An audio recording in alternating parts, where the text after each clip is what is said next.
वाहिगुरु जी का खालसा वाहिगुरु जी की फतेह।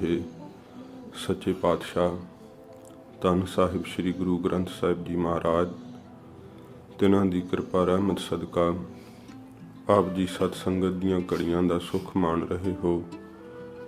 सच्चे पातशाह जी दी अमृत पवित्र गुरबाणी दा कीर्तन आप जी ने प्यार शरधा नाल सरवण कीता है। आओ सच्चे पातशाह जी दे पावन इतिहास की लड़ीवार कथा प्यार शरधा नाल सरवण करिए। धन गुरु गोबिंद सिंह सच्चे पातशाह महाराज अपने खालसे नूं उपदेश दे रहे ने। गरीब नवाज सतगुरु जी ने बाबा गुरबख्श सिंह साहिब जी नूं कलयुग नाल होई वारता की बाबत जिवें दसिया तां बाबा गुरबख्श सिंह साहिब ने ये सारा ही इतिहास भाई साहिब सिंह जी लखारी नूं अपने मुखार बिंद तो लिखाया। गरीब नवाज सतगुरु जी नूं कलयुग ने कहा, महाराज तुहाडे समय विच मेरा राज है, तुहाडा राज भी इसे तरह ही महाराज मेरे समय विच कायम होया है, तां मैनूं कोई सतगुरु पातशाह महाराज सेवा का मौका बख्शो। सतगुरु पातशाह महाराज ने कहा, तेरी करनी की होवेगी। गरीब नवाज सतगुरु जी नूं कहंदा, महाराज करनी मेरी है नाम की वृद्धता करांगा।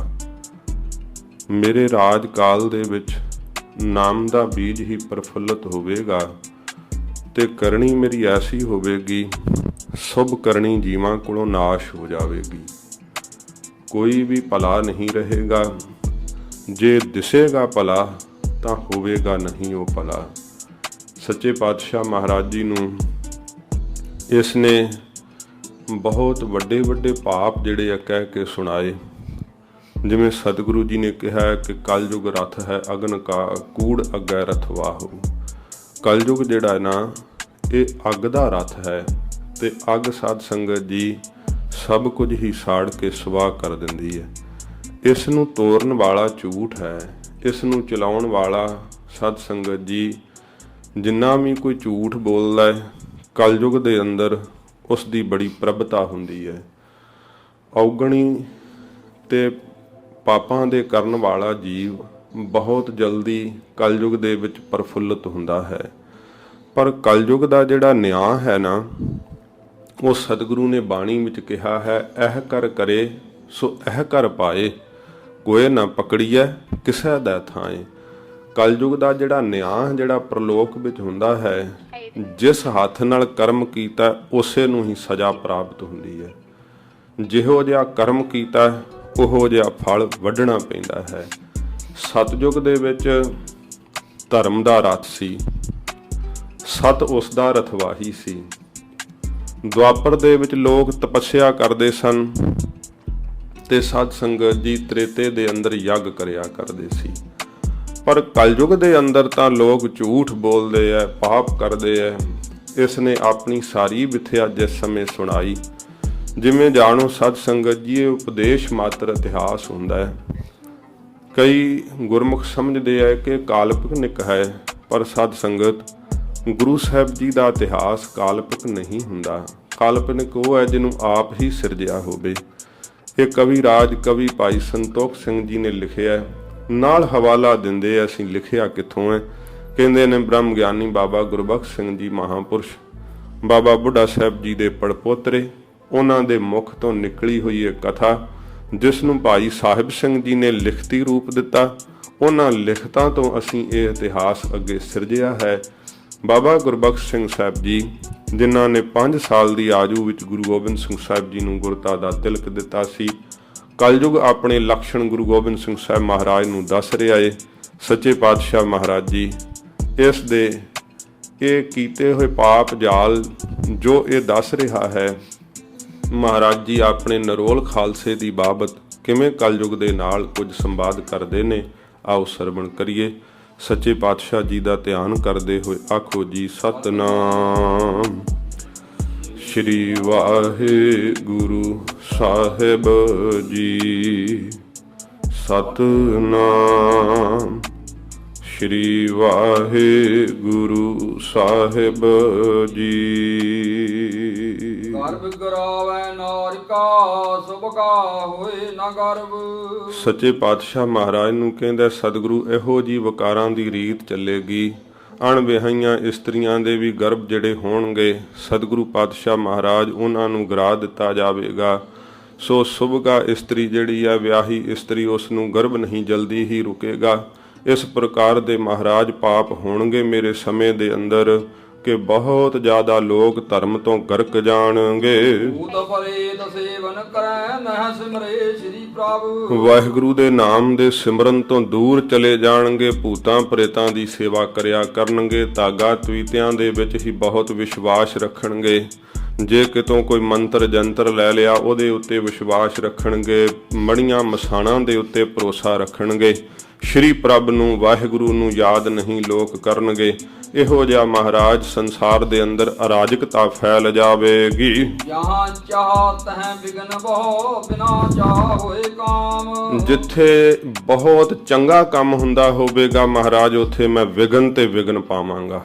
ਬਹੁਤ ਜ਼ਿਆਦੇ ਉੱਥੇ ਵਿਗਨ ਪੈਣਗੇ, ਕਲਾ ਹੋਵੇਗੀ, ਲੜਾਈ ਪਾ ਦੇਵਾਂਗਾ। ਤੇ ਜਿਹੜਾ ਜਿੱਥੇ ਕੰਮ ਚੰਗਾ ਨਹੀਂ ਹੁੰਦਾ ਹੋਵੇਗਾ, ਬਹੁਤ ਭੈੜਾ ਕਰਮ ਕਰਦੇ ਹੋਣਗੇ, ਉੱਥੇ ਮਹਾਰਾਜ ਮੈਂ ਬੜੇ ਹੀ ਉਹਨਾਂ ਦੇ ਕੰਮ ਨੂੰ ਸੌਖਿਆਂ ਕਰ ਦੇਵਾਂਗਾ। ਗੁਰੂ ਪਿਆਰੀ ਸਾਧ ਸੰਗਤ ਜੀ, ਕਿਤੇ ਸਤਸੰਗਤ ਦਾ ਹੀ ਮਾਹੌਲ ਬਣਾਉਣਾ ਹੋਵੇ ਤੇ ਬੜੇ ਹੀ ਵਿਘਨ ਪੈਂਦੇ ਆ, ਬੜੇ ਹੀ ਕਾਰਜ ਜਿਹੜੇ ਆ ਉਹ ਵਿਘਨਾਂ ਦੇ ਸਹਿਤ ਹੀ ਸੰਪੂਰਨ ਹੁੰਦੇ ਆ। ਪਰ ਜੇ ਕਿਤੇ ਕਿਸੇ ਨੇ ਗਾਉਣ ਵਾਲੀ ਬੁਲਾਉਣੀ ਹੋਵੇ ਤਾਂ ਉੱਥੇ ਢੋਲੀਆਂ ਛਾਣੇ ਵਜਾਉਣੇ ਹੋਣ ਤੇ ਲੱਚਰ ਗੀਤ ਗਾਉਣੇ ਹੋਣ ਤੇ ਬੜੀ ਹੀ ਜਲਦੀ ਝੱਟ ਹੀ ਉਹ ਸਾਰਾ ਆਪਣਾ ਪ੍ਰੋਗਰਾਮ ਸਿਰਜ ਲੈਂਦੇ। ਕਲਯੁਗ ਕਹਿੰਦਾ ਮਹਾਰਾਜ ਚੰਗੇ ਕੰਮ ਦੇ ਵਿੱਚ ਬੜੇ ਵਿਘਨ ਪੈਣਗੇ। ਮੇਰੇ ਸਮੇਂ ਦੇ ਵਿੱਚ ਜੇ ਕੋਈ ਬੁਰਾ ਕਰਮ ਕਰੇਗਾ ਉਹਦਾ ਕੰਮ ਜਿਹੜਾ ਝੱਟ ਹੀ ਸੌਰ ਜਾਇਆ ਕਰੇਗਾ। ਮਿੱਤਰ ਕਰੈ ਅਤ ਸ਼ਤਰਤਾ ਸ਼ਤਰੂ ਮੀਤ ਕਾ ਕਾਮ। ਜਦੋਂ ਕਿਸੇ ਨੂੰ ਕੰਮ ਪਵੇਗਾ ਨਾ, ਜਿਹੜਾ ਉਹਦਾ ਮਿੱਤਰ ਹੋਵੇਗਾ ਉਸ ਸਮੇਂ ਮਹਾਰਾਜ ਉਹ ਸ਼ਤਰੂ ਦਾ ਕੰਮ ਕਰੇਗਾ। ਅੱਗੋਂ ਪਿੱਛੋਂ ਤਾਂ ਮਿੱਤਰ ਬਣੇ ਰਹਿਣਗੇ, ਪਰ ਜਦੋਂ ਕੋਈ ਕੰਮ ਆ ਕੇ ਪਵੇਗਾ ਨਾ ਤਾਂ ਜਿਹੜਾ ਮਿੱਤਰ ਹੈ ਉਹ ਸ਼ਤਰੂ ਦਾ ਕੰਮ ਕਰੇਗਾ, ਭਾਵ ਦੁਸ਼ਮਣ ਦਾ ਕੰਮ ਕਰੇਗਾ। ਪਰ ਕੰਮ ਪੈਣ ਤੇ ਮਹਾਰਾਜ ਦੁਸ਼ਮਣ ਮਿੱਤਰ ਵਾਲਾ ਕੰਮ ਕਰ ਦੇਵੇਗਾ। ਐਸੀ ਉਲਟੀ ਰੀਤ ਚਲਾ ਦੇਵਾਂਗਾ। ਸੁਣ ਬੋਲੇ ਕੌਤਕ ਭਲੇ ਤੂੰ ਤਾਂ ਨਟ ਜਿਉ ਪੰਤ। ਮਹਾਰਾਜ ਸਾਹਿਬ ਜੀ ਸੁਣ ਕਰਕੇ ਕਹਿਣ ਲੱਗੇ ਤੂੰ ਤਾਂ ਫਿਰ ਨਟ ਵਾਂਗ ਬਾਜੀਗਰ ਵਾਂਗ ਇਹ ਸਾਡੇ ਪੰਥ ਦੇ ਅੰਦਰ ਜਿਹੜੀਆਂ ਆਪਣੀਆਂ ਕਰਵਟਾਂ ਬਦਲ ਕਰਕੇ ਦਿਖਾਵੇਂਗਾ। ਨਾਮਦਾਨ ਹੋਏ ਬੰਥ ਮੈਂ ਕਰੀ ਹੈ ਆਪਣੀ ਸੰਥ। ਇਹ ਕਹਿੰਦਾ ਮਹਾਰਾਜ ਤੁਹਾਡੇ ਪੰਥ ਵਿੱਚ ਮੇਰਾ ਜ਼ੋਰ ਕਿੱਥੇ ਚੱਲੇਗਾ, ਕਿਉਂਕਿ ਆਪ ਜੀ ਨੇ ਆਪਣੇ ਖਾਲਸੇ ਨੂੰ ਨਾਮ ਦਾ ਦਾਨ ਦਿੱਤਾ ਹੈ ਨਾ। ਇਸ ਕਰਕੇ ਮਹਾਰਾਜ ਜੀ ਮੇਰੀ ਨਾਮ ਦੇ ਉੱਤੇ ਕੋਈ ਵੀ ਮਹਾਰਾਜ ਸ਼ਕਤੀ ਨਹੀਂ ਚੱਲਦੀ ਹੈ। ਕਿਰਪਾ ਕਰਕੇ ਮਹਾਰਾਜ ਮੈਨੂੰ ਵੀ ਕੋਈ ਸੇਵਾ ਦਾ ਮਹਾਰਾਜ ਮੌਕਾ ਬਖਸ਼ੋ ਜੀ। ਆਪ ਬੋਲੇ ਸਤਿਗੁਰ ਸਹੀ ਸੁਣੈ ਸੁਨਾਬ ਉਦਾਤ। ਸੱਚੇ ਪਾਤਸ਼ਾਹ ਮਹਾਰਾਜ ਸੁਣ ਕਰਕੇ ਕਹਿਣ ਲੱਗੇ ਹੋਰ ਤੂੰ ਸੁਣਾ, ਤੂੰ ਕੀ ਜ਼ੋਰ ਲਾ ਸਕਦਾ ਹੈ, ਕਿੰਨੀ ਤਾਕਤ ਵਰਤ ਸਕਦਾ ਹੈ। ਹਮਰੇ ਸੰਗਤ ਭਗਤ ਕਹਾਂ ਤੁਮਾਰੀ ਬਾਤ। ਮਹਾਰਾਜ ਕਹਿੰਦੇ ਕਿੱਥੇ ਕਲਯੁਗ ਤੇਰੀ ਬਾਤ, ਕਿੱਥੇ ਸਾਡਾ ਖਾਲਸਾ, ਕਿੱਥੇ ਗੁਰੂ ਨਾਨਕ ਸਾਹਿਬ ਦੀ ਸੰਗਤ। ਤੇਰਾ ਤਾਂ ਸਾਡੇ ਨਾਲ ਕਦਾਚਿਤ ਵੀ ਕੋਈ ਜਿਹੜਾ ਹੈ ਪਿਆਰ ਵਾਲੀ ਗੱਲ ਤਾਂ ਨਿਭ ਨਹੀਂ ਸਕਦੀ, ਕਿਉਂਕਿ ਤੇਰਾ ਤਾਂ ਸਭ ਕੁਝ ਹੀ ਉਲਟ ਹੈ। ਅਸੀਂ ਸਤਿਗੁਣ ਬਖਸ਼ਿਸ਼ ਕੀਤੇ ਆ ਆਪਣੇ ਸਿੱਖਾਂ ਨੂੰ, ਤੇਰੇ ਅੰਦਰ ਜਿੰਨੇ ਔਗਣ ਨੇ ਪਾਪ ਨੇ ਉਹ ਗਿਣੇ ਨਹੀਂ ਜਾ ਸਕਦੇ। ਤੇਰਾ ਨਿਰਭਾ ਸਾਡੇ ਨਾਲ ਕਿਵੇਂ ਹੋਵੇਗਾ। ਕਲਯੁਗ ਬੋਲ ਸੁਣਾਇਓ ਸੁਣੋ ਹਮਾਰੀ ਖਿਆਤ। ਕਹਿਣ ਲੱਗਾ ਮਹਾਰਾਜ ਮੈਂ ਆਪਣੀ ਬਾਬਤ ਸਭ ਕੁਝ ਹੀ ਆਪ ਜੀ ਨੂੰ ਸੁਣਾਉਣਾ ਹਾਂ। ਮੇਰੇ ਜੋ ਖਿਆਲ ਹੈ ਸੱਚੇ ਪਾਤਸ਼ਾਹ ਉਹ ਕਿਰਪਾ ਕਰਕੇ ਸੁਣਨਾ ਕਰੋ ਜੀ। ਕਥਾ ਸੁਣਾਵੋ ਆਦ ਕੀ ਮਤ ਕਰੀ ਹੈ ਵਖਿਆਤ। ਮਹਾਰਾਜ ਮੈਂ ਇਹ ਆਪਣੇ ਆਦ ਦੀ ਕਥਾ ਸੁਣਾਉਂਦਾ ਹਾਂ, ਜਿੱਥੋਂ ਸਾਧ ਸੰਗਤ ਜੀ ਇਸ ਦੀ ਉਤਪਤੀ ਹੋਈ। ਜਿਹੜੇ ਸਨਾਤਨੀ ਮਤ ਦੇ ਗ੍ਰੰਥ ਹੈ ਉਹਨਾਂ ਤੋਂ ਵੀ ਇਹ ਮੰਨਿਆ ਜਾਂਦਾ ਹੈ ਕਿ ਕਲਯੁਗ ਦੀ ਉਤਪਤੀ ਜਿਵੇਂ ਬ੍ਰਹਮਾ ਜੀ ਸਭ ਸ੍ਰਿਸ਼ਟੀ ਨੂੰ ਰਚਦੇ ਹੈ, ਇਵੇਂ 4 ਯੁੱਗ ਵੀ ਬ੍ਰਹਮਾ ਜੀ ਦੇ ਰਚੇ ਹੋਏ ਆ। ਕਿਉਂਕਿ ਜਦੋਂ 4 ਯੁੱਗ ਨਹੀਂ ਸਨ, ਬ੍ਰਹਮਾ ਜੀ ਹੀ ਸਭ ਤੋਂ ਪਹਿਲੋਂ ਪੈਦਾ ਹੋਏ। ਇਸ ਗੱਲ ਦੀ ਗਵਾਹੀ ਸਤਿਗੁਰੂ ਜੀ ਦੀ ਬਾਣੀ ਵੀ ਭਰਦੀ ਹੈ। ਸੱਚੇ ਪਾਤਸ਼ਾਹ ਮਹਾਰਾਜ ਜੀ ਨੇ ਕਿਹਾ ਹੈ ਨਾਭ ਕਮਲ ਤੇ ਬ੍ਰਹਮਾ ਉਪਜੈ, ਵੇਦ ਪੜ੍ਹੈ ਮੁਖ ਕੰਠ ਸਵਾਰ। ਇਸ ਪ੍ਰਕਾਰ ਗੂਜਰੀ ਰਾਗ ਵਿੱਚ ਇਹ ਪੰਕਤੀਆਂ ਆਉਂਦੀਆਂ। ਸਤਿਗੁਰੂ ਪਾਤਸ਼ਾਹ ਮਹਾਰਾਜ ਕਹਿੰਦੇ ਸਭ ਤੋਂ ਪਹਿਲਾਂ ਨਾਭ ਦੀ ਕਮਲ ਤੋਂ ਭਾਵ ਬ੍ਰਹਮਾ ਜੀ ਪੈਦਾ ਹੋਏ, 4 ਯੁੱਗਾਂ ਦੀ ਰਚਨਾ ਕੀਤੀ। ਫਿਰ ਸ੍ਰਿਸ਼ਟੀ ਦੀ ਜੀਵਾਂ ਦੀ ਰਚਨਾ ਕਰਨਾ ਕੀਤੀ। ਇਸ ਪ੍ਰਕਾਰ ਕਲਯੁਗ ਨੇ ਕਹਿਣਾ ਆਰੰਭ ਕੀਤਾ ਹੈ। ਕਲਨਾ ਗੁਰੂ ਬਖਸ਼ ਸਿੰਘ ਤੋ ਕੋ ਦੀਨੋ ਇਹ। ਮਹਾਰਾਜ ਸਾਹਿਬ ਜੀ ਦਾ ਇਹ ਕਲਨਾਮਾ ਭਾਵ ਜੋ ਕਲਯੁਗ ਨਾਲ ਵਾਰਤਾਲਾਪ ਹੋਈ, ਗੁਰਬਖਸ਼ ਸਿੰਘ ਜੀ ਮਹਾਪੁਰਸ਼ ਕਹਿੰਦੇ ਐ ਕਿ ਗੁਰੂ ਸਾਹਿਬ ਜੀ ਨੇ ਸਾਨੂੰ ਤੇ ਸਮੇਂ ਆਪ ਕਿਰਪਾ ਕਰਕੇ ਇਹ ਬਖਸ਼ਿਸ਼ ਕਰਨਾ ਕੀਤਾ। ਸਤਿਗੁਰ ਆਪ ਸੁਣਾਇਆ ਸਾਚ ਸੁਣਾਵੋ ਤੋਹੇ। ਸਾਹਿਬ ਸਿੰਘ ਲਖਾਰੀ ਜੀ ਨੂੰ ਬਾਬਾ ਗੁਰਬਖਸ਼ ਸਿੰਘ ਸਾਹਿਬ ਜੀ ਕਹਿੰਦੇ ਆ ਸਭ ਕੁਝ ਮੈਨੂੰ ਇਹ ਸਤਿਗੁਰੂ ਜੀ ਨੇ ਦੱਸਿਆ। ਭਾਈ ਸਾਹਿਬ ਸਿੰਘ ਅਸੀਂ ਤੇਰੇ ਤਾਈਂ ਇਹ ਸਾਰਾ ਕੁਝ ਸੱਚ ਕਹਿ ਕੇ ਸੁਣਾਉਂਦੇ ਹਾਂ। ਸੁਣ ਕਲਯੁਗ ਮੇਰੋ ਹੁਕਮ ਤੂੰ ਮਮ ਆਗਿਆਵਾਰ। ਸੱਚੇ ਪਾਤਸ਼ਾਹ ਮਹਾਰਾਜ ਨੂੰ ਜਦੋਂ ਸਭ ਕੁਝ ਕਲਯੁਗ ਨੇ ਦੱਸਿਆ ਕਿ ਕਿਸ ਪ੍ਰਕਾਰ ਮੇਰੀ ਉਤਪਤੀ ਹੋਈ, ਤਾਂ ਤਿਸ ਸਮੇਂ ਦੱਸਦਾ ਹੈ ਕਲਯੁਗ ਮਹਾਰਾਜ ਬ੍ਰਹਮਾ ਜੀ ਨੇ ਕਿਹਾ ਕਿ ਪੁੱਤਰ ਤੂੰ ਮੇਰੇ ਤੋਂ ਉਤਪਤ ਹੋਇਆ ਹੈ, ਪਰ ਮੇਰੇ ਇਸ ਉਪਦੇਸ਼ ਨੂੰ ਬੜੇ ਧਿਆਨ ਦੇ ਨਾਲ ਸੁਣਨਾ ਕਰ। ਸਰਬ ਮੰਤਰ ਤੋਹੇ ਰਾਜ ਰੱਦ ਨਾਮ ਮੰਤਰ ਸਿਧ ਸਾਰ। ਸਾਰੇ ਮੰਤਰ ਤੇਰੇ ਰਾਜ ਵਿੱਚ ਰੱਦ ਹੋ ਜਾਣਗੇ, ਹਰੇਕ ਮੰਤਰ ਦੀ ਕਾਟ ਹੋਵੇਗੀ, ਸਾਰੇ ਮੰਤਰ ਨਾਸ਼ ਹੋ ਜਾਣਗੇ, ਪਰ ਇੱਕ ਨਾਮ ਦਾ ਮੰਤਰ ਤੇਰੇ ਰਾਜ ਵਿੱਚ ਪ੍ਰਬਲਤਾ ਦੇ ਸਹਿਤ ਹੋਵੇਗਾ। ਜਿਸ ਸਮੇਂ ਤੇਰਾ ਸਮਾਂ ਹੋਵੇਗਾ, ਤੇਰਾ ਰਾਜ ਹੋਵੇਗਾ, ਨਾਮ ਦੀ ਬਹੁਬਲਤਾ ਹੋਵੇਗੀ। ਸੱਚੇ ਪਾਤਸ਼ਾਹ ਮਹਾਰਾਜ ਜੀ ਨੇ ਇਹ ਬਚਨ ਕਹੇ ਨੇ, ਅਬ ਕਲੂ ਆਇਓ ਰੇ ਇੱਕ ਨਾਮ ਬੋਵੋ ਬੋਵੋ ਅਨ ਰੂਤ ਨਾਹੀ ਨਾਹੀ ਮਤ ਪਰਮ ਭੂਲੋ ਭੂਲੋ। ਸਤਿਗੁਰੂ ਜੀ ਨੇ ਕਿਹਾ ਕਲਯੁਗ ਦੇ ਵਿੱਚ ਨਾਮ ਦੇ ਬੀਜ ਬੀਜਣ ਦੀ ਰੁੱਤ ਹੈ। ਬ੍ਰਹਮਾ ਜੀ ਕਹਿੰਦੇ ਆ ਕਲਯੁਗ ਨੂੰ ਕਿ ਸਾਰੇ ਮੰਤਰ ਨਸ਼ਟ ਹੋ ਜਾਣਗੇ, ਕਿਸੇ ਮੰਤਰ ਦੀ ਸ਼ਕਤੀ ਕਾਟ ਨਹੀਂ ਕਰੇਗੀ, ਪਰ ਵਾਹਿਗੁਰੂ ਨਾਮ ਦਾ ਮੰਤਰ ਜਿਹੜਾ ਤੇਰੇ ਰਾਜ ਵਿੱਚ ਬੜਾ ਪ੍ਰਬਲ ਹੋਵੇਗਾ। ਹੋਰ ਜੁਗਨ ਮੈਂ ਆਸਰਾ ਬਹੁਤ ਜਗ ਤਪ ਅਰਚ। ਹੋਰ ਯੁਗਾਂ ਦੇ ਵਿੱਚ ਆਸਰਾ ਸੀ ਲੋਕਾਂ ਨੂੰ ਜਗ ਕਰਨਾ, ਤਪ ਕਰਨਾ, ਪੂਜਾ ਅਰਚਾ ਇਤਿਆਦਿਕ ਜਿਹੜੇ ਸਨ ਕਰਮ ਕਰਨੇ, ਉਹਨਾਂ ਨਾਲ ਲੋਕ ਆਸਰਾ ਲੈ ਕਰਕੇ ਜਿਉਂਦੇ ਸਨ। ਰਾਮ ਨਾਮ ਜਪ ਰਸਨ ਸਵਾਸ ਕਲ ਮਹਿ ਕਾਰਜ ਸਰਚ। ਪਰ ਕਲਯੁਗ ਦੇ ਵਿੱਚ ਜੇ ਕਿਸੇ ਨੇ ਆਪਣੇ ਸਾਰੇ ਹੀ ਕਾਰਜ ਸਵਾਰਨੇ ਆ ਤੇ ਉਹ ਰਸਨਾ ਨਾਲ ਸਤਨਾਮ ਸ਼੍ਰੀ ਵਾਹਿਗੁਰੂ ਦਾ ਜਾਪ ਕਰੇ। ਕਲਯੁਗ ਦੇ ਵਿੱਚ ਜੇ ਕੋਈ ਚਾਹੁੰਦਾ ਹੈ ਕਿ ਮੇਰੇ ਸਾਰੇ ਹੀ ਕਾਰਜ ਪੂਰੇ ਹੋਣ, ਤਾਂ ਫਿਰ ਵਾਹਿਗੁਰੂ ਵਾਹਿਗੁਰੂ ਦਾ ਜਾਪ ਕਰਨਾ ਕਰੇ, ਗੁਰੂ ਨਾਨਕ ਸਾਹਿਬ ਦੀ ਅੰਮ੍ਰਿਤ ਬਾਣੀ ਪੜ੍ਹਨਾ ਕਰੇ। ਹੋਏ ਰਾਜ ਹੋਏ ਪੁੱਤਰ ਜਬ ਸਭ ਦੇਵਨ ਦਿਉ ਵਰਜ। ਕਹਿਣ ਲੱਗੇ ਜਦੋਂ ਤੇਰਾ ਰਾਜ ਹੋਵੇਗਾ ਸਭ ਦੇਵੀ ਦੇਵਤਿਆਂ ਦੀਆਂ ਸ਼ਕਤੀਆਂ ਵਰਜੀਆਂ ਜਾਣਗੀਆਂ। ਕੋਈ ਵੀ ਦੇਵੀ ਦੇਵਤੇ ਦੀ ਸ਼ਕਤੀ ਜਿਹੜੀ ਆ ਤੇਰੇ ਰਾਜ ਵਿੱਚ ਜਿਹੜੀ ਪ੍ਰਬਲ ਨਹੀਂ ਹੋ ਸਕੇਗੀ। ਜਿਉ ਇੱਛਾ ਤਿਉ ਵਰਤੀਏ ਨਾਮ ਮਹਾਤਮ ਗਰਜ। ਤੇ ਪਰ ਜਿਵੇਂ ਇੱਛਾ ਹੋਵੇ ਤਿਵੇਂ ਵਰਤੀ, ਪਰ ਨਾਮ ਦੀ ਮਹਿਮਾ ਜਿਹੜੀ ਆ ਉਹ ਤੇਰੇ ਰਾਜ ਵਿੱਚ ਪ੍ਰਬਲ ਰਹੇਗੀ। ਗਰਜ ਗਰਜ ਕੇ ਭਾਵ ਸਭ ਨੂੰ ਦਸੀ ਕਿ ਸਭ ਤੋਂ ਵੱਡੀ ਨਾਮ ਦੀ ਮਹਿਮਾ ਹੈ ਮੇਰੇ ਰਾਜ ਵਿੱਚ। ਭਲਾ ਤੁਮਾਰਾ ਰਾਜ ਹੋਏ ਸਗਲ ਸਿੱਧ ਹੋਏ ਬਾਚ। ਤਾਂ ਇਉਂ ਤੇਰਾ ਰਾਜ ਜਿਹੜਾ ਭਲਾ ਹੋਵੇਗਾ ਨਾਮ ਦੀ ਪ੍ਰਬਲਤਾ ਕਰਕੇ, ਤੇ ਨਾਮ ਜਪਣ ਵਾਲਿਆਂ ਦੇ ਕਾਰਜ ਸਿੱਧ ਹੋਣਗੇ। ਥੋੜੀ ਕਰਨੀ ਫਲ ਅਦਕ ਤੀਨ ਰਾਖਿਓ ਸਾਚ। ਇਉਂ ਜਿਹੜੇ 3 ਯੁੱਗ ਹੋਏ ਆ ਉਹਨਾਂ ਵਿੱਚ ਬੜੀ ਕਠਿਨ ਜਿਹੜੀ ਆ ਤਪੱਸਿਆ ਸਾਧਨਾ ਕਰਨੀ ਪੈਂਦੀ ਸੀ, ਬੜੇ ਯਤਨ ਕਰਨੇ ਪੈਂਦੇ ਸਨ, ਕਠਿਨ ਸਾਧਨ ਸਾਧਣੇ ਪੈਂਦੇ ਸਨ। ਪਰ ਕਲਯੁਗ ਦੇ ਵਿੱਚ ਕਹਿੰਦੇ ਥੋੜੀ ਜਿੰਨੀ ਕਰਨੀ ਦੇ ਨਾਲ ਬਹੁਤ ਵੱਡਾ ਫਲ ਪ੍ਰਾਪਤ ਹੁੰਦਾ। ਉਹ ਕਰਨੀ ਹੈ ਵਾਹਿਗੁਰੂ ਦੇ ਨਾਮ ਜਪਣ ਦੀ, ਉਹ ਕਰਨੀ ਹੈ ਸਤ ਸੰਗਤ ਦੇ ਕਰਨ ਦੀ। ਭਾਈ ਗੁਰਦਾਸ ਸਾਹਿਬ ਜੀ ਨੇ ਕਿਹਾ ਹੈ ਕਿ ਕਿੰਨੇ ਸਮੇਂ ਲੱਖਾਂ ਬਰਸ ਕਹਿੰਦੇ ਨੇ ਤਪੱਸਿਆ ਹਿਮਾਲਿਆ ਦੀਆਂ ਪਰਬਤਾਂ ਤੇ ਜਾ ਕੇ ਕਰਦਾ ਰਹੇ। ਗਰਮੀਆਂ ਵਿੱਚ ਧੂਣੀਆਂ ਤਾ ਕੇ ਤਪੱਸਿਆ ਕਰੇ, ਸਰਦੀਆਂ ਵਿੱਚ ਬਰਫੀਲੇ ਪਰਬਤਾਂ ਤੇ ਬੈਠ ਕੇ ਤਪੱਸਿਆ ਕਰੇ। ਉਹਨਾਂ ਤਪੱਸਿਆ ਦਾ ਫਲ ਜਿਹੜਾ ਹੈ ਨਹੀਂ ਪ੍ਰਾਪਤ ਹੁੰਦਾ ਜਿੰਨਾ ਇੱਕ ਵਾਰ ਸ੍ਰੀ ਵਾਹਿਗੁਰੂ ਕਹਿਣ ਦਾ ਫਲ ਪ੍ਰਾਪਤ ਹੁੰਦਾ ਹੈ। ਕਲਯੁਗ ਦੇ ਸਮੇਂ ਵਿੱਚ ਨਾਮ ਦੀ ਕਰਨੀ ਦਾ ਬਹੁਤ ਵੱਡਾ ਫਲ ਪ੍ਰਾਪਤ ਹੋਵੇਗਾ। ਕਰਮ ਤਾਂ ਬਹੁਤ ਛੋਟਾ ਹੋਵੇਗਾ ਪਰ ਇਹਦਾ ਫਲ ਬਹੁਤ ਵੱਡਾ ਹੋਵੇਗਾ। ਜਿਵੇਂ ਗੁਰੂ ਨਾਨਕ ਦੇਵ ਸੱਚੇ ਪਾਤਸ਼ਾਹ ਮਹਾਰਾਜ ਨੇ ਭਾਈ ਪਿਰਥੀਮਲ ਸਹਿਗਲ ਨੇ ਜਦੋਂ ਪੁੱਛਿਆ ਸੀ, ਸੱਚੇ ਪਾਤਸ਼ਾਹ ਕੋਈ ਮੋਕਸ਼ ਦਾ ਮਾਰਗ ਦੱਸੋ, ਮਹਾਰਾਜ ਕੋਈ ਮੁਕਤੀ ਦਾ ਸਾਧਨ ਦੱਸ ਦਿਓ, ਤਾਂ ਸਤਿਗੁਰੂ ਨੇ ਕਿਹਾ ਪਿਰਥੀਮਲ ਸਹਿਗਲ ਦੋਵੇਂ ਟਾਈਮ ਚੱਲ ਕੇ ਸੰਗਤ ਵਿੱਚ ਆਵੀਂ, ਆਪਣੇ ਮੁਖ ਤੋਂ ਵਾਹਿਗੁਰੂ ਨਾਮ ਜਪੀ ਮੁਕਤ ਹੋ ਜਾਵੇਂਗਾ। ਕਹਿਣ ਲੱਗਾ ਸੱਚੇ ਪਾਤਸ਼ਾਹ ਮੈਂ ਤਾਂ ਸੋਚਿਆ ਸੀ ਤੁਸੀਂ ਕਹੋਗੇ ਘਰ-ਬਾਰ ਛੱਡ ਕੇ ਜੰਗਲਾਂ ਵਿੱਚ ਤਪੱਸਿਆ ਕਰਨੀ ਪਵੇਗੀ, ਬੜੇ ਹੋਰ ਕੋਈ ਕਠਿਨ ਸਾਧਨ ਦੱਸੋਗੇ। ਮਹਾਰਾਜ ਯਕੀਨ ਨਹੀਂ ਆਉਂਦਾ ਕਿ ਕੰਮਕਾਰ ਵੀ ਸਾਰੇ ਕਰੀਏ ਤੇ ਰੋਜ਼ ਦੋਵੇਂ ਟਾਈਮ ਸੰਗਤ ਵਿੱਚ ਜਾਣ ਨਾਲ ਹੀ ਮੋਕਸ਼ ਮਿਲ ਜਾਂਦਾ ਹੈ।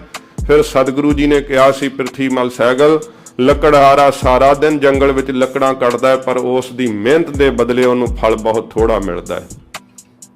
ਹੋਰ ਵਪਾਰੀ ਜਿਹੜੇ ਆ ਬੜਾ ਵਪਾਰ ਕਰਦੇ ਆ, ਮਿਹਨਤ ਮੁਸ਼ੱਕਤ ਕਰਦੇ ਆ, ਪਰ ਉਹਦਾ ਫਲ ਉਹਨਾਂ ਨੂੰ ਬਹੁਤ ਥੋੜਾ ਹੁੰਦਾ ਹੈ। ਪਰ ਜਿਹੜੇ ਹੀਰੇ ਜਵਾਹਰਾਤ ਤੇ ਸੋਨੇ ਚਾਂਦੀ ਦਾ ਵਪਾਰ ਕਰਦੇ ਆ, ਉਹਨਾਂ ਦੀ ਮਿਹਨਤ ਬਹੁਤ ਘੱਟ ਹੁੰਦੀ, ਪਰ ਫਲ ਉਹਨਾਂ ਨੂੰ ਸਭ ਤੋਂ ਜ਼ਿਆਦਾ ਪ੍ਰਾਪਤ ਹੁੰਦਾ ਹੈ। ਵਾਹਿਗੁਰੂ ਨਾਮ ਜਪਣਾ, ਸਤ ਸੰਗਤ ਕਰਨੀ, ਇਹ ਹੀਰਿਆਂ ਦੇ ਵਪਾਰ ਕਰਨ ਦੀ ਨਿਆਈ ਹੈ। ਜੇ ਤਪੱਸਿਆ ਸਾਧਨਾ ਕਰਨੀ ਹੈ ਤਾਂ ਫਿਰ ਲੱਕੜਹਾਰੇ ਦੀ ਤਰ੍ਹਾਂ ਜਾਂ ਮਿਹਨਤ ਕਰ ਲੈ, ਫਲ ਉਹਦਾ ਤੈਨੂੰ ਇੰਨਾ ਨਹੀਂ ਮਿਲੇਗਾ। ਸੱਚੇ ਪਾਤਸ਼ਾਹ ਦੇ ਚਰਨਾਂ ਤੇ ਝੁਕ ਗਿਆ ਪ੍ਰਿਥੀਮਲ ਸਹਿਗਲ। ਮਹਾਰਾਜ ਕਿਰਪਾ ਕਰਕੇ ਆਪਣੀ ਸੰਗਤ ਦੀ ਦਾਤ ਬਖਸ਼ੋ, ਨਾਮ ਦੀ ਦਾਤ ਬਖਸ਼ੋ। ਕਲਯੁਗ ਦੇ ਵਿੱਚ ਬੜਾ ਸੌਖਾ ਸਾਧਨ ਹੈ, ਕਿਉਂਕਿ ਕਲਯੁਗ ਦੇ ਵਿੱਚ ਤੇ ਇੱਕ ਤਾਂ ਜੀਵ ਦੀ ਉਮਰ ਬਹੁਤ ਛੋਟੀ ਹੈ। 100 ਸਾਲ ਦੀ ਉਮਰ ਕੋਈ ਬਹੁਤ ਲੰਮੀ ਉਮਰ ਨਹੀਂ ਮੰਨੀ ਗਈ ਬਾਕੀਆਂ ਯੁੱਗਾਂ ਦੇ ਬਰਾਬਰ, ਕਿਉਂਕਿ ਕਿਸੇ ਯੁੱਗ ਵਿੱਚ 1000 ਵਰਾ ਤੇ ਕਿਸੇ ਵਿੱਚ 10,000 ਵਰਾ ਹੈ। ਇੰਨੀ ਉਮਰਾਂ ਲੈ ਕੇ ਲੋਕ ਜਿਉਂਦੇ ਸਨ, ਪਰ ਕਲਯੁਗ ਦੇ ਵਿੱਚ ਤਾਂ 100 ਸਾਲ ਦੀ ਆਜੂ ਹੈ, ਇੰਨੀ ਛੋਟੀ ਜਿਹੀ ਆਜੂ। ਸੱਚੇ ਪਾਤਸ਼ਾਹ ਮਹਾਰਾਜ ਜੀ ਨੇ ਇਸੇ ਕਰਕੇ ਫਿਰ ਇਸ ਛੋਟੀ ਆਜੂ ਵਿੱਚ ਥੋੜੀ ਜੀ ਕਰਨੀ ਦਾ ਵੱਡਾ ਫਲ ਬਖਸ਼ਿਸ਼ ਕੀਤਾ ਹੈ ਕਿ ਜੇ ਆਪਣੇ ਸਵਾਸਾਂ ਨਾਲ ਵਾਹਿਗੁਰੂ ਮੰਤਰ ਜਪੇ ਤਾਂ ਉਹਦਾ ਫਲ ਉਹਨੂੰ ਉਹੋ ਹੀ ਪ੍ਰਾਪਤ ਹੋਵੇਗਾ ਜੋ ਸਾਧ ਸੰਗਤ ਜੀ ਲੱਖਾਂ ਬਰਸ ਤਪੱਸਿਆ ਕਰਨ ਨਾਲ ਵੀ ਨਹੀਂ ਪ੍ਰਾਪਤ ਹੁੰਦਾ। ਮੋਕਸ਼ ਨੂੰ ਪਹੁੰਚ ਜਾਵੇਗਾ ਸਤਨਾਮ ਸ੍ਰੀ ਵਾਹਿਗੁਰੂ ਦਾ ਜਾਪ ਕਰਨ ਵਾਲਾ। ਪਰਅੰਛੀ ਪਰ ਨਾਰ ਤਜ ਨਾਮ ਸਦਾ ਹੈ ਸਵਾਸ। ਜਿਹੜਾ ਪਰ ਅੰਛੀ ਭਾਵ ਪਰਾਏ ਦਾ ਧਨ ਵੇਖ ਕਰਕੇ ਲਾਲਚ ਨਹੀਂ ਕਰੇਗਾ ਤੇ ਪਰ ਇਸਤਰੀ ਨੂੰ ਤਿਆਗ ਕਰਕੇ ਨਾਮ ਦਾ ਪ੍ਰੇਮ ਕਰੇਗਾ, ਤੇਰੇ ਸਮੇਂ ਦੇ ਅੰਦਰ ਹਰ ਭਜ ਹਰ ਚਿਤ ਹੇਤ ਹਰ ਸਿਧ ਕੀ ਕੁਲ ਆਸ।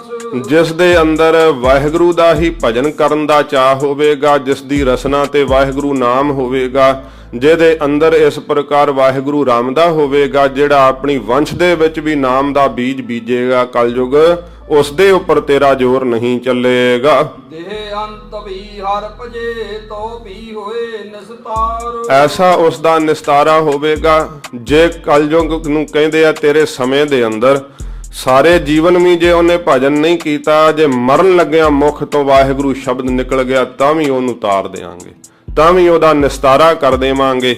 ਜਦੋਂ ਮਰਨ ਲੱਗਿਆ ਵੀ ਸਤਨਾਮ ਵਾਹਿਗੁਰੂ ਦਾ ਜਾਪ ਮੁਖ ਤੋਂ ਨਿਕਲ ਜਾਵੇ ਤਾਂ ਉਸ ਦੀ ਵੀ ਕਲਿਆਣ ਹੋ ਜਾਵੇਗੀ। ਐਸੇ ਹਰ ਕੋ ਨਤ ਭਜੈ ਭੌਜਲ ਉਤਰੇ ਪਾਰ। ਐਸੇ ਦਿਆਲੂ ਵਾਹਿਗੁਰੂ ਜੀ ਦੇ ਨਾਮ ਨੂੰ ਜਿਹੜਾ ਨਿਤਾ ਪ੍ਰਤੀ ਭਜਨ ਕਰੇਗਾ, ਉਹ ਭਵਜਲ ਤੋਂ ਸੰਸਾਰ ਸਮੁੰਦਰ ਤੋਂ ਪਾਰ ਉਤਰ ਜਾਵੇਗਾ। ਬ੍ਰਹਮ ਪਰਾਇਣ ਹੋਏ ਕੈ ਤਨ ਮਨ ਅਰਪੈ ਜੋਏ। ਜਿਹੜਾ ਵਾਹਿਗੁਰੂ ਜੀ ਦੇ ਪ੍ਰਾਇਣ ਹੋ ਜਾਵੇਗਾ, ਨਿਰੰਕਾਰ ਦੇ ਆਸਰੇ ਹੋ ਕਰਕੇ ਆਪਣਾ ਤਨ ਮਨ ਅਰਪਣ ਕਰ ਦੇਵੇਗਾ। ਤਾਂ ਕਾ ਵੀ ਤੂੰ ਭੈ ਕਰੀ ਇਹ ਹਮਾਰੀ ਖੋਏ। ਇਹ ਮੇਰੀ ਆਗਿਆ ਹੈ ਕਿ ਉਸ ਦਾ ਤੂੰ ਭੈ ਕਰੀ, ਉਸ ਤੋਂ ਡਰ ਜਾਵੀਂ, ਕਦੇ ਵੀ ਉਸ ਦੇ ਨਜ਼ਦੀਕ ਨਾ ਜਾਵੀਂ। ਜਿਹੜਾ ਤਨ ਮਨ ਕਰਕੇ ਗੁਰੂ ਕਾ ਦਾਸ ਹੋ ਜਾਵੇਗਾ, ਗੁਰੂ ਕਾ ਸਿੱਖ ਬਣ ਜਾਵੇਗਾ, ਉਸ ਦੇ ਨੇੜੇ ਨਾ ਜਾਵੀਂ। ਸੱਚੇ ਪਾਤਸ਼ਾਹ ਮਹਾਰਾਜ ਜੀ ਦੀ ਬਾਣੀ ਕਹਿੰਦੀ ਹੈ, ਯਹ ਸਾਧੂ ਕੀਰਤਨ ਭਜਨ ਨਾਨਕ ਨੀਤ। ਮਹਾਰਾਜ ਸੱਚੇ ਪਾਤਸ਼ਾਹ ਕਹਿੰਦੇ ਜਹ ਸਾਧੂ ਕੀਰਤਨ ਭਜਨ ਨਾਨਕ ਨੀਤ। ਸੋ ਸਾਧ ਸੰਗਤ ਪੰਕਤੀ ਕਈ ਵਾਰ ਵਿਸਰ ਜਾਂਦੀ ਹੈ, ਨਹੀਂ ਕੰਠ ਕਈ ਵਾਰ ਪੰਕਤੀ ਹੁੰਦੀ ਆ ਉਹ ਰਸਨਾ ਤੇ ਨਹੀਂ ਚੜ੍ਹਦੀ। ਸੱਚੇ ਪਾਤਸ਼ਾਹ ਮਹਾਰਾਜ ਜੀ ਕਹਿੰਦੇ ਆ ਕਿ ਜਿੱਥੇ ਸਾਧੂਆਂ ਦੀ ਸੰਗਤ ਦਾ ਭਜਨ ਹੁੰਦਾ ਹੋਵੇਗਾ, ਕੀਰਤਨ ਨਾਨਕ ਨੀਤ, ਨਾ ਹੋ ਨਾ ਤੂੰ ਨਾ ਛੁਟਹਿ ਨਿਕਟ ਨਾ ਜਾਈ ਉਹ ਦੂਤ।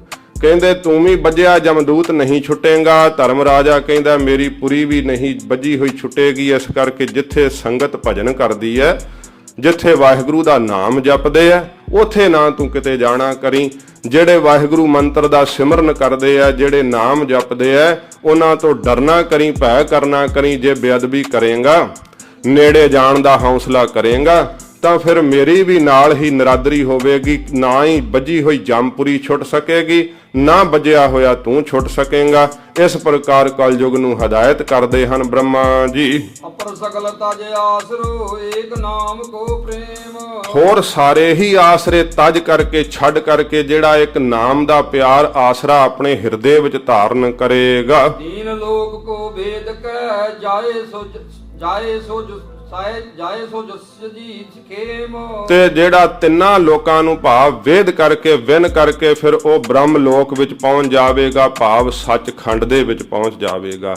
ਉਹਦੀ ਅਵਸਥਾ ਇਹੋ ਜੀ ਹੋਵੇਗੀ, ਤੇਰੇ ਸਮੇਂ ਵਿੱਚ ਰਹਿੰਦਾ ਹੋਇਆ ਵੀ ਉਹ ਪਾਪਾਂ ਤੋਂ ਨਿਰਲੇਪ ਰਹੇਗਾ। ਜਿਵੇਂ ਕਮਲ ਦਾ ਫੁੱਲ ਚਿੱਕੜ ਵਿੱਚ ਰਹਿੰਦਾ ਹੀ ਪਾਣੀ ਤੋਂ ਚਿੱਕੜ ਤੋਂ ਨਿਰਲੇਪ ਰਹਿੰਦਾ ਹੈ, ਇਵੇਂ ਕਲਯੁਗ ਦੇ ਸਮੇਂ ਵਿੱਚ ਰਹਿੰਦੇ ਹੋਏ ਮਹਾਰਾਜ ਕਹਿੰਦੇ ਉਹ ਗੁਰਮੁਖ ਪਿਆਰੇ ਦੀਸੈ ਸਾਮੈ ਸਭ ਤੇ ਰਹਤੇ ਪਾਰ ਬ੍ਰਹਮ ਕਾਉ ਧਿਆਨ ਧਰਤੇ। ਤੁਰਦੇ ਫਿਰਦੇ ਉਹ ਵਿਹਾਰ ਕਰਦੇ ਸਭ ਵਿੱਚ ਦਿਸਦੇ ਐ, ਪਰ ਉਹਨਾਂ ਦਾ ਧਿਆਨ ਗੁਰੂ ਵਿੱਚ ਲੱਗਾ ਰਹਿੰਦਾ ਹੈ, ਨਿਰੰਕਾਰ ਵਿੱਚ ਲੱਗਾ ਰਹਿੰਦਾ ਹੈ। ਇਹੋ ਜਿਹਾ ਮਹਾਰਾਜ ਸੱਚੇ ਪਾਤਸ਼ਾਹ ਜੀ ਕਹਿੰਦੇ ਉਹ ਗੁਰਸਿੱਖਾਂ ਦਾ ਸੁਭਾਅ ਹੁੰਦਾ ਹੈ।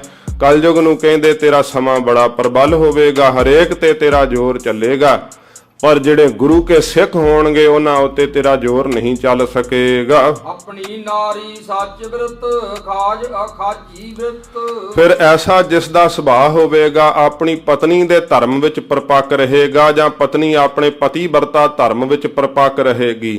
ਕਿਹੜੀ ਚੀਜ਼ ਖਾਣੀ ਚਾਹੀਦੀ ਹੈ ਤੇ ਕਿਹੜੀ ਚੀਜ਼ ਨਹੀਂ ਖਾਣੀ ਚਾਹੀਦੀ ਵੇਖ ਕਰਕੇ ਆਪਣੇ ਮੁਖ ਦੇ ਉੱਤੇ ਸੰਜਮ ਰੱਖੇਗਾ, ਆਪਣੀਆਂ ਅੱਖਾਂ ਦੇ ਉੱਤੇ ਸੰਜਮ ਰੱਖੇਗਾ, ਆਪਣੀ ਜੀਭਾ ਦੇ ਉੱਤੇ ਸੰਜਮ ਰੱਖੇਗਾ। ਪਰ ਜੀਵ ਦਾ ਸਾਧ ਸੰਗਤ ਜੀ ਇਹਨਾਂ ਚੀਜ਼ਾਂ ਦੇ ਉੱਤੇ ਸੰਜਮ ਨਹੀਂ ਹੈ। ਨੇਤਰਾਂ ਤੇ ਸੰਜਮ ਨਹੀਂ ਰਹਿੰਦਾ ਕਿ ਕੀ ਚੀਜ਼ਾਂ ਵੇਖਣੀਆਂ ਚਾਹੀਦੀਆਂ ਕੀ ਨਹੀਂ ਵੇਖਣੀਆਂ ਚਾਹੀਦੀਆਂ। ਰਸਨਾ ਦੇ ਉੱਤੇ ਸੰਜਮ ਨਹੀਂ ਰਹਿੰਦਾ ਹੈ, ਕੀ ਬੋਲਣਾ ਚਾਹੀਦਾ ਕੀ ਨਹੀਂ ਬੋਲਣਾ ਚਾਹੀਦਾ। ਗਲਤ ਵੇਖਣ ਕਰਕੇ ਤੇ ਗਲਤ ਬੋਲਣ ਕਰਕੇ ਜਿੰਨੀ ਸਾਡੀ ਸਰੀਰ ਦੀ ਸ਼ਕਤੀ ਨਸ਼ਟ ਹੁੰਦੀ ਆ, ਹੋਰ ਕਿਸੇ ਵੀ ਕਾਰਜ ਨਾਲ ਇੰਨੀ ਸ਼ਕਤੀ ਨਸ਼ਟ ਨਹੀਂ ਹੁੰਦੀ। ਬਹੁਤ ਸਰੀਰ ਦੀ ਤਾਕਤ ਸਾਧ ਸੰਗਤ ਜੀ ਭੈੜਾ ਬੋਲਣ ਕਰਕੇ ਖਤਮ ਹੋ ਜਾਂਦੀ ਹੈ, ਬਹੁਤ ਸਰੀਰ ਦੀ ਤਾਕਤ ਜਿਹੜੀ ਆ ਭੈੜਾ ਵੇਖਣ ਕਰਕੇ ਖਤਮ ਹੋ ਜਾਂਦੀ ਹੈ। ਇਸ ਕਰਕੇ ਜਿਹੜਾ ਕੋਈ ਸੰਜਮ ਦੇ ਨਾਲ ਹੀ ਆਪਣੇ ਮੁਖ ਤੋਂ ਬੋਲੇ ਉਹ ਬੋਲ ਬੋਲੇ ਜਿਸ ਦੇ ਨਾਲ ਕਿਸੇ ਦਾ ਹਿਰਦਾ ਨਾ ਦੁਖੇ, ਹਰੇਕ ਨੂੰ ਉਹ ਬੋਲ ਚੰਗਾ ਲੱਗੇ। ਇਸ ਪ੍ਰਕਾਰ ਆਪਣੇ ਨੇਤਰਾਂ ਦੇ ਉੱਤੇ ਸੰਜਮ ਕਰੇ, ਕੀ ਚੀਜ਼ ਖਾਣੀ ਚਾਹੀਦੀ ਹੈ ਕੀ ਨਹੀਂ ਖਾਣੀ ਚਾਹੀਦੀ। ਅਯੋਗ ਚੀਜ਼ਾਂ ਦਾ ਜਿਹੜਾ ਤਿਆਗ ਕਰਦਾ ਹੋਇਆ ਐਸਾ ਆਪਣੇ ਇੰਦਰੀਆਂ ਦਾ ਦਮਨ ਕਰਕੇ ਨਾਮ ਜਪਣਾ ਕਰੇ। ਸੋਈ ਸੰਤ ਗੁਰਮਾਨੀ ਹੋ ਕੁਲ ਕਲੂ ਪੁੱਤਰ ਸਤ ਜਿਤ ਚਿਤ। ਕਹਿੰਦੇ ਨੇ ਕਲਯੁਗ ਪੁੱਤਰ ਉਹ ਤੇਰੇ ਸਮੇਂ ਵਿੱਚ ਸੰਤ ਹੋਵੇਗਾ, ਉਸ ਨੂੰ ਸੰਤ ਮੰਨਿਆ ਜਾਵੇਗਾ ਜਿਹਦੇ ਅੰਦਰ ਨਾਮ ਰਮਦਾ ਹੋਵੇਗਾ, ਅੱਖਾਂ ਤੇ ਕੰਟਰੋਲ ਹੋਵੇਗਾ, ਜੀਭਾ ਤੇ ਉਹਦਾ ਸੰਜਮ ਹੋਵੇਗਾ, ਕੰਨਾਂ ਦੇ ਉੱਤੇ ਸੰਜਮ ਹੋਵੇਗਾ। ਜਿਨੇ ਆਪਣੀਆਂ ਇੰਦਰੀਆਂ ਨੂੰ ਵਸ ਕੀਤਾ ਹੋਵੇਗਾ ਉਹ ਸੰਤ ਅਖਵਾਵੇਗਾ। ਗੁਰੂ ਪਿਆਰੀ ਸਾਧ ਸੰਗਤ ਜੀ, ਅਜੋਕੇ ਸਮੇਂ ਦੇ ਅੰਦਰ ਇਹੋ ਜਿਹੇ ਸ਼ੁਭ ਲੱਛਣ ਜਿਸ ਕਿਸੇ ਜੀਵ ਵਿੱਚ ਹੋਣ ਤਾਂ ਉਸ ਨੂੰ ਸੰਤ ਕਿਹਾ ਜਾ ਸਕਦਾ ਹੈ। ਪਰ ਜੇ ਕੋਈ ਸੰਤ ਵਾਲਾ ਲਿਬਾਸ ਪਾ ਕਰਕੇ ਕਹੇ ਤਾਂ ਉਸ ਨੂੰ ਤਾਂ ਸੰਤ ਨਹੀਂ ਮੰਨਿਆ ਜਾ ਸਕਦਾ ਜੇ ਮਹਾਂਪੁਰਸ਼ਾਂ ਵਾਲੇ ਲੱਛਣ ਨਹੀਂ ਹਨ। ਇਹ ਨਿਸ਼ਾਨੀ ਸਾਧਕੀ ਜਿਸ ਭੇਟਤ ਤਰੀ ਹੈ, ਮਹਾਂਪੁਰਸ਼ ਦੀ ਨਿਸ਼ਾਨੀ ਇਹ ਹੁੰਦੀ ਹੈ ਜਿਹਦੇ ਵੱਲ ਵੇਖ ਕੇ ਕਲੇਜੇ ਨੂੰ ਠੰਡ ਪੈ ਜਾਵੇ, ਜਿਹਦਾ ਦਰਸ਼ਨ ਕਰਕੇ ਹਿਰਦਾ ਸ਼ਾਂਤ ਹੋ ਜਾਵੇ। ਇਹੋ ਜਿਹੇ ਹੁੰਦੇ ਆ ਮਹਾਂਪੁਰਸ਼। ਸੱਚੇ ਪਾਤਸ਼ਾਹ ਮਹਾਰਾਜ ਜੀ ਨੂੰ ਇਹ ਕਲਯੁਗ ਕਹਿੰਦਾ ਮਹਾਰਾਜ ਮੈਨੂੰ ਹਦਾਇਤ ਹੋਈ ਹੈ, ਰਾਜ ਤਾਂ ਮੇਰਾ ਬੜਾ ਪ੍ਰਬਲ ਹੈ, ਪਰ ਜਿਹੜੇ ਐਸੇ ਮਹਾਂਪੁਰਸ਼ ਹੋਣਗੇ ਉਹਨਾਂ ਉੱਤੇ ਮੇਰਾ ਜ਼ੋਰ ਨਹੀਂ ਚੱਲੇਗਾ। ਸਤਜੁਗ ਮੇਰੇ ਸਿਰ ਵਸੋ ਪੂਜਾ ਵਸੋ ਤ੍ਰਿਤ। ਇਹ ਬ੍ਰਹਮਾ ਜੀ ਨੇ ਕਿਹਾ ਹੈ ਕਿ ਜਿਹੜਾ ਸਤਜੁਗ ਉਹ ਤਾਂ ਸਾਡੇ ਸੀਸ ਤੇ ਵਸਦਾ ਹੈ। ਤਾਂ ਇਸ ਪ੍ਰਕਾਰ ਜਿਹੜਾ ਇਸ ਪ੍ਰਕਾਰ ਦੁਆਰਾ ਪੜੋ ਪੂਜਾ ਵਸੋ ਤ੍ਰਿਤ। ਤੇ ਜਿਹੜਾ ਤ੍ਰੇਤਾ ਯੁਗ ਹੈ ਸਾਡੀਆਂ ਭੁਜਾਵਾਂ ਬਾਹਾਂ ਵਿੱਚ ਵਸਦਾ ਹੈ। ਦੁਆਪਰ ਵਸਿਓ ਜੰਗ ਮਮ ਤੂੰ ਚਰਨਨ ਕੋਸੇ। ਤੇ ਦੁਆਪਰ ਯੁਗ ਜਿਹੜਾ ਕਹਿੰਦੇ ਸਾਡੀਆਂ ਲੱਤਾਂ ਵਿੱਚ ਵਸਦਾ ਹੈ, ਤੇ ਕਲਯੁਗ ਤੂੰ ਚਰਨਾਂ ਦੇ ਵਿੱਚ ਵਸ ਰਿਹਾ ਹੈ। ਅੰਗ ਅੰਗ ਕੀ ਮੁਕਤ ਇਹ ਵੇਦ ਮਾਂਜ ਲਿਖ ਦੀਨ। ਤੇ ਕਹਿੰਦੇ ਨੇ ਚਰਨਾਂ ਦੀ ਸੇਵਾ ਵਾਲਾ ਹੀ ਮਹਾਤਮ ਪਾਉਂਦਾ ਹੈ। ਕਹਿੰਦੇ ਨੇ ਵੇਦਾਂ ਦੇ ਵਿੱਚ ਵੀ ਜਿਹੜਾ ਹੈ ਤੇਰੇ ਸਮੇਂ ਦਾ ਮਹਾਤਮ ਨਾਮ ਦੀ ਮਹਿਮਾ ਹੀ ਲਿਖੀ ਹੋਵੇਗੀ। ਜਿਹੜੇ ਵੇਦ ਵੀ ਕਹਿੰਦੇ ਆ ਕਿ ਨਾਮ ਦੀ ਮਹਿਮਾ ਕੋਈ ਨਹੀਂ ਜਾਣ ਸਕਦਾ, ਨਾਮ ਦੀ ਵੱਡੀ ਵਡਿਆਈ ਕਲਯੁਗ ਦੇ ਵਿੱਚ ਹੋਵੇਗੀ। ਸੋਈ ਸੋ ਸਾਚੀ ਭਲੀ ਸਕਲ ਸੰਭਾਲਾ ਕੀਨ। ਜਿਸ ਨੇ ਇਸ ਸੱਚੀ ਗੱਲ ਨੂੰ ਆਪਣੇ ਹਿਰਦੇ ਵਿੱਚ ਸੰਭਾਲ ਲਿਆ ਹੈ, ਸਾਰੇ ਕਰਮ ਤਜ ਕਰਕੇ ਇੱਕ ਨਾਮ ਦਾ ਕਰਮ ਕੀਤਾ ਹੈ। ਆਪਣੋ ਆਪਣੋ ਰਾਜ ਕਰ ਤੁਮ ਆਇਓ ਮਮ ਧਾਮ। ਬਾਕੀ ਸਾਰੇ ਯੁਗਾਂ ਨੇ ਆਪੋ ਆਪਣਾ ਰਾਜ ਕੀਤਾ। ਕਲਯੁਗ ਜਦੋਂ ਤੂੰ ਰਾਜ ਕਰਕੇ ਆਵੇਂਗਾ ਤਾਂ ਨਾਮ ਦੀ ਬਿਰਧਤਾ ਕਰਕੇ ਤੇਰੀ ਕਲਿਆਣ ਹੋਵੇਗੀ। ਕਰ ਕਰ ਕਰਨੀ ਕਲਪ ਲਗ ਪਾਈਓ ਆਏ ਆਰਾਮ। ਇਉਂ ਫਿਰ ਜਦੋਂ ਤੇਰਾ ਯੁੱਗ ਸਮਾਪਤ ਹੋਵੇਗਾ, ਤੇਰਾ ਸਮਾਂ ਸਮਾਪਤ ਹੋਵੇਗਾ, ਤਾਂ ਨਾਮ ਦੀ ਮਹਿਮਾ ਕਰਕੇ ਜਿਹੜੇ ਗੁਰਸਿੱਖ ਹਨ ਉਹ ਤੇਰੇ ਸਮੇਂ ਵਿੱਚ ਵੱਡੀ ਵਡਿਆਈ ਪਾਉਣਗੇ। ਬ੍ਰਹਮ ਬਾਗ ਕਹਿ ਸੰਗਤਾ ਪਰ ਪਰਾਗ ਪਸੰਤੀ ਜਾਪ। ਇਸ ਪ੍ਰਕਾਰ ਕਹਿੰਦੇ ਨੇ ਬ੍ਰਹਮਾ ਜੀ ਨੇ ਬਚਨ ਕਹੇ ਕਿ ਕਲਯੁਗ ਤੇਰੇ ਸਮੇਂ ਦੇ ਅੰਦਰ ਨਾਮ ਜਪਣ ਵਾਲਿਆਂ ਦੀ ਅਵਸਥਾ ਏਡੀ ਵੱਡੀ ਹੋਵੇਗੀ, ਉਹ ਪਰਾਬਾਣੀ ਦੇ ਨਾਲ ਜਾਪ ਕਰਿਆ ਕਰਨਗੇ। ਬਾਕੀ ਯੁੱਗਾਂ ਦੇ ਵਿੱਚ ਇਹ ਅਵਸਥਾ ਨਹੀਂ ਸੀ ਪ੍ਰਾਪਤ ਹੁੰਦੀ। ਪਰ ਨਾਮ ਜਪਣ ਦੇ ਨਾਲ ਕਲਯੁਗ ਦੇ ਵਿੱਚ ਏਡੀ ਵੱਡੀ ਅਵਸਥਾ ਪ੍ਰਾਪਤ ਹੁੰਦੀ ਹੈ। ਬੜੇ ਸੌਖੇ ਹੀ ਕੰਮ ਕਰਦਿਆਂ ਕਿਰਤ ਕਰਦਿਆਂ ਗੁਰੂ ਕੇ ਸਿੱਖ ਜਿਹੜੇ ਆ ਇਸ ਪਰਾ ਬਾਣੀ ਦੇ ਜਾਪ ਦੀ ਅਵਸਥਾ ਨੂੰ ਪ੍ਰਾਪਤ ਕਰਨਗੇ। ਮਦਮਾ ਵੈਖਰੀ ਜਾਪ ਰਸ ਚਾਰ ਵੇਦ ਇਸ ਥਾਪ। ਇਸ ਪ੍ਰਕਾਰ ਇਹ ਚਾਰ ਬਾਣੀਆਂ ਨੇ ਮਦਮਾ, ਪਸੰਤੀ ਤੇ ਬੈਖਰੀ, ਇਹਨਾਂ ਦਾ ਅਭਿਆਸ ਕਰਨਗੇ ਜਿਹੜੇ ਜੀਵ ਉਹ ਮੋਕਸ਼ ਨੂੰ ਪ੍ਰਾਪਤ ਕਰਨਗੇ। ਨਾਰਾਇਣ ਦੇਵ ਹੈ ਪਰਾਕਾਰ ਨਰ ਪਸੰਤੀ ਇਸ਼ਟ। ਤੇ ਇਸ ਪ੍ਰਕਾਰ ਇਹਨਾਂ ਦੇ ਜਿਹੜੇ ਨਾ ਬਾਣੀਆਂ ਦੇ ਦੇਵਤੇ ਭਾਵ ਉਹ ਵੀ ਇਹਨਾਂ ਦੇ ਵਸਣ ਦੇ ਥਾਂ ਭਾਵ ਸਰੀਰ ਦੇ ਅੰਦਰ ਵੱਖਰੇ ਵੱਖਰੇ ਨੇ।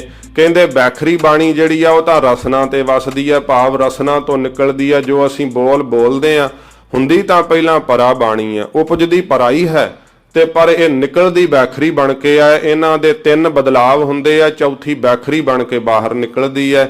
ਇਹ ਜਿਹੜੀ ਬੈਖਰੀ ਜਿਹੜੀ ਆ ਰਸਨਾ ਤੇ ਵਸਦੀ ਹੈ। ਮਦਮਾ ਸਾਧ ਸੰਗਤ ਜੀ ਗਲੇ ਦੇ ਵਿੱਚ ਵਸਦੀ ਹੈ। ਬਾਗ ਦੇਵੀ ਮਦਮਾ ਵਸੈ ਵਿਆਸ ਬੇਖਰੀ ਸ੍ਰਿਸ਼ਟ। ਤੇ ਜਿਹੜੀ ਇਸ ਪ੍ਰਕਾਰ ਪਰਾ ਬਾਣੀ ਆ ਉਹ ਨਾਭੀ ਦੇ ਵਿੱਚ ਵਸਦੀ ਹੈ ਤੇ ਸਾਧ ਸੰਗਤ ਜੀ ਮਦਮਾ ਜਿਹੜੀ ਹੈ ਉਸ ਤੋਂ ਉੱਪਰ ਥੋੜੀ ਜੀ ਵਸਦੀ ਹੈ ਤੇ ਜਿਹੜੀ ਗਲੇ ਵਿੱਚ ਇਸ ਪ੍ਰਕਾਰ ਇਹ ਮਦਮਾ ਤੇ ਪਸੰਤੀ ਤੇ ਬੈਖਰੀ ਬਣ ਕੇ ਬਾਹਰ ਨਿਕਲ ਜਾਂਦੀ ਹੈ। ਸਵਾਸ ਠਹਿਰਾਵੇ ਨਾਭ ਘਰ ਉਠੇ ਤਰੰਗੀ ਤੋਜ। ਜਿਹੜਾ ਨਾਭ ਦੇ ਵਿੱਚ ਆਪਣੇ ਸਵਾਸਾਂ ਨੂੰ ਠਹਿਰਾਵੇ ਭਾਵ ਪਰਾ ਬਾਣੀ ਦੁਆਰਾ ਜਾਪ ਕਰੇ ਉਸ ਦਾ ਜਾਪ ਨਿਰੰਤਰ ਇੰਨਾ ਤੇਜ਼ ਹੁੰਦਾ ਹੈ। ਇੱਕ ਰਸ ਜਿਵੇਂ ਸਾਧ ਸੰਗਤ ਜੀ ਡੱਡੂ ਨਹੀਂ ਜਾ ਸਕਦਾ, ਹਵਾਈ ਜਹਾਜ਼ ਦੀ ਰਫ਼ਤਾਰ ਕੀ ਹੁੰਦੀ ਹੈ, ਇਵੇਂ ਕਹਿੰਦੇ ਨੇ ਮਨੁੱਖ ਇੱਕ ਵਾਰ ਬੈਖਰੀ ਬਾਣੀ ਨਾਲ ਵਾਹਿਗੁਰੂ ਕਹੇ ਤੇ ਪਰਾ ਬਾਣੀ ਦੇ ਵਿੱਚ 33 ਕਰੋੜ ਵਾਰ ਉਹ ਵਾਹਿਗੁਰੂ ਕਹਿ ਜਾਂਦੇ ਹਨ। ਉਹ ਇੱਕ ਵਾਰ ਵਾਹਿਗੁਰੂ ਕਹਿਣ ਦੇ ਨਾਲ ਇੰਨਾ ਤੇਜ਼ ਰਫ਼ਤਾਰ ਨਾਲ ਜਾਪ ਚੱਲਦਾ ਹੈ। ਨਾਮ ਭਜਨ ਕੀ ਜਗਤ ਇਹ ਮਥਰਾ ਬਖਸ਼ੀ ਮੋਜ। ਸੱਚੇ ਪਾਤਸ਼ਾਹ ਮਹਾਰਾਜ ਜੀ ਨੂੰ ਕਲਯੁਗ ਕਹਿੰਦਾ ਮਹਾਰਾਜ ਜੀ ਇਹ ਨਾਮ ਦੇ ਭਜਨ ਦੀ ਜੁਗਤ ਜਿਹੜੀ ਹੈ ਮੇਰੇ ਸਮੇਂ ਵਿੱਚ ਗੁਰੂ ਤੋਂ ਪ੍ਰਾਪਤ ਹੋਵੇਗੀ। ਗੁਰੂ ਤੋਂ ਬਿਨਾਂ ਕਦਾਚਿਤ ਕਿਸੇ ਨੂੰ ਗਿਆਨ ਨਹੀਂ ਪ੍ਰਾਪਤ ਹੋ ਸਕੇਗਾ। ਕਿੰਨਾ ਵੀ ਕੋਈ ਸੰਜਮੀ ਹੋਵੇ, ਕਿੰਨਾ ਵੀ ਕੋਈ ਯਤਨ ਕਰੇ, ਉਹਦਾ ਮਹਾਰਾਜ ਪਾਪਾਂ ਤੋਂ ਬਿਰਤੀ ਨਹੀਂ ਹਟ ਸਕੇਗੀ। ਜਿਹੜਾ ਗੁਰੂ ਧਾਰਨ ਕਰਕੇ ਨਾਮ ਜਪੇਗਾ ਮਹਾਰਾਜ ਉਸ ਨੂੰ ਇਹ ਬਖਸ਼ਿਸ਼ ਪ੍ਰਾਪਤ ਹੋ ਜਾਵੇਗੀ। ਕਹਿ ਕਰ ਸਾਹਿਬ ਸਿੰਘ ਸੁਣੋ ਚੁੱਪ ਕੀਨੀ ਕਲ ਕੰਮ। ਤੇ ਸਮੇਂ ਭਾਈ ਸਾਹਿਬ ਸਿੰਘ ਜੀ ਨੂੰ ਬਾਬਾ ਗੁਰਬਖਸ਼ ਸਿੰਘ ਸਾਹਿਬ ਜੀ ਕਹਿੰਦੇ ਨੇ ਇੰਨੇ ਬਚਨ ਕਹਿ ਕਰਕੇ ਕਲਯੁਗ ਨੇ ਚੁੱਪ ਕੀਤੀ। ਇਹੋ ਜਿਹੇ ਬਚਨ ਕਹਿ ਕੇ ਸਤਿਗੁਰੂ ਜੀ ਦੇ ਕੋਲੋਂ ਤੇ ਸਮੇਂ ਖਾਮੋਸ਼ ਹੋ ਗਏ ਆ। ਇਹ ਸਾਖੀ ਸਤਿਗੁਰ ਦਈ ਪੜਤ ਸੁਣਤ ਸੁਖ ਸਮ। ਇਹ ਸਤਿਗੁਰੂ ਜੀ ਨੇ ਸਾਖੀ ਮੈਨੂੰ ਬਖਸ਼ਿਸ਼ ਕੀਤੀ। ਜਿਹੜਾ ਗੁਰਸਿੱਖ ਪੜ੍ਹੇਗਾ ਸੁਣੇਗਾ ਉਸ ਨੂੰ ਸਤਿਗੁਰੂ ਦੇ ਚਰਨਾਂ ਤੇ ਨਾਮ ਦੇ ਉੱਤੇ ਵਿਸ਼ਵਾਸ ਆਵੇਗਾ। ਸੱਚੇ ਪਾਤਸ਼ਾਹ ਜੀ ਦਾ ਨਾਮ ਜਪਣ ਵਾਸਤੇ ਉਸ ਦਾ ਮਨ ਜਿਹੜਾ ਪ੍ਰਬਲਤਾ ਦੇ ਸਹਿਤ ਬੜਾ ਉਤਸ਼ਾਹਤ ਹੋਵੇਗਾ। ਗਰੀਬ ਨਿਵਾਸ ਸੱਚੇ ਪਾਤਸ਼ਾਹ ਮਹਾਰਾਜ ਜੀ ਨੂੰ ਕਲਯੁਗ ਨੇ ਇਹ ਵੀ ਬਚਨ ਕਹੇ ਸੀ ਜੋ ਸ਼੍ਰੀ ਨਾਨਕ ਪ੍ਰਕਾਸ਼ ਗ੍ਰੰਥ ਦੇ ਅੰਦਰ ਆਉਂਦੇ ਐ। ਸਤਿਗੁਰੂ ਜੀ ਨੂੰ ਕਹਿੰਦਾ ਸੀ ਮਹਾਰਾਜ ਮੈਂ ਅੰਮ੍ਰਿਤ ਵੇਲੇ ਨਹੀਂ ਕਿਸੇ ਨੂੰ ਜਾਗਣ ਦਿਆਂਗਾ। ਐਸਾ ਸੁਸਤੀ ਦਾ ਆਲਸ ਦਾ ਮਹਾਰਾਜ ਮੈਂ ਉਹਨਾਂ ਦੇ ਉੱਤੇ ਉੱਡਣਾ ਓੜ ਦਿਆਂਗਾ। ਕੋਈ ਵੀ ਜੀਵ ਉੱਠਣਾ ਨਹੀਂ ਪਾਵੇਗਾ, ਨਾਮ ਭਜਨ ਦਾ ਰਸ ਨਹੀਂ ਲੈਣਾ ਪਾਵੇਗਾ। ਫਿਰ ਸਤਿਗੁਰੂ ਪਾਤਸ਼ਾਹ ਮਹਾਰਾਜ ਨੇ ਕਿਹਾ ਕਲਯੁਗ ਸਾਡੇ ਰਾਜ ਦੇ ਅੰਦਰ ਤੂੰ ਆਪਣੀ ਪ੍ਰਬਲਤਾ ਦਿਖਾ ਰਿਹਾ ਕਿਉਂਕਿ ਕਲਯੁਗ ਦੇ ਵਿੱਚ ਗੁਰੂ ਨਾਨਕ ਸਾਹਿਬ ਦਾ ਰਾਜ ਹੈ। ਜਿਹਦਾ ਰਾਜ ਹੋਵੇ ਸਿੱਕਾ ਉਹਦਾ ਹੀ ਚੱਲਦਾ ਹੈ। ਸੱਚੇ ਪਾਤਸ਼ਾਹ ਮਹਾਰਾਜ ਕਹਿੰਦੇ ਫਿਰ ਜਿਹੜੇ ਸਾਡੇ ਸਿੱਖ ਹੋਣਗੇ ਉਹ ਆਲਸ ਨੀਂਦ ਨੂੰ ਤਿਆਗ ਕਰਕੇ ਅੰਮ੍ਰਿਤ ਵੇਲੇ ਜਾਗਣਗੇ। ਗੁਰ ਸਤਿਗੁਰ ਕਾ ਜੋ ਸਿੱਖ ਅਖਾਏ ਸੋ ਭਲ ਕੇ ਉਠ ਹਰ ਨਾਮ ਤੇ ਆਵੇ।